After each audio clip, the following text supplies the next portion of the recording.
ভাই আপনার নাম কি? আমার নাম মিন্নাত আলী। কোন জেলা থেকে আসছেন আপনি? সরাইল মামুন। ওখান থেকে আপনাকে কি বলে আনা হয়েছে? আমাদেরকে বলছে লোন দেবে। ঠিক আছে, আপনাকে বলবে আর আপনি আপনি কে বলেছে আপনাকে?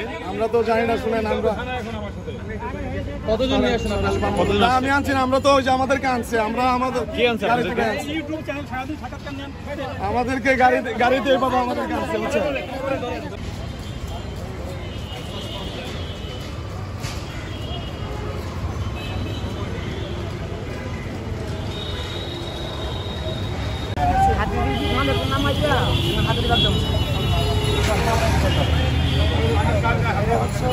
দ্রুত যাবেন।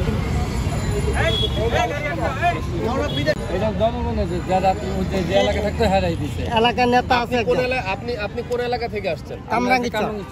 কামরাঙ্গীরচর থেকে। আপনি কামরাঙ্গীরচরে থাকতে এটা পেয়েছেন? জি জি জি। আচ্ছা, ওইখানেই কিছু লোকজন আপনাদেরকে দিয়েছে। জি। এখন এসে আপনারা কি জানতে পারলেন এখানে এসে? এগুলা কোনো সরকারি অবদান নাই। এগুলো সরকারের অবদান নেই, এটা টোটালি একটা ভুয়া। ভুয়া।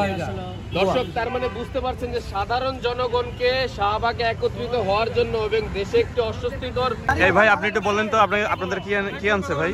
ভাই আপনাদের কি আনছে?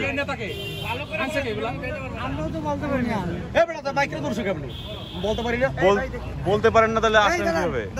আপনি আমার একটু আগে বললেন আপনি বেড়াতে এসে কথা বলেন। একটু আগে বলছেন ঢাকা আসছে, উনি কইছে আমরা ঢাকায় আসছি। আপনি বলছেন এমনি আসছি, পরে বলছেন আমরা বেড়াইতে যাইতেছি না। এই কথা বলছি। আপনি বলছেন ঢাকায় বেড়াই, আরে উনি আমার নিজে বলছেন বেড়াইতে আসছি। লোক আটকে রাখে পরে দেখা যাবে যে শাহবাগে অনেক সমাবেশ হয়ে গেছে, একজন লোক নামাইতে বাধ্য হয়েছে।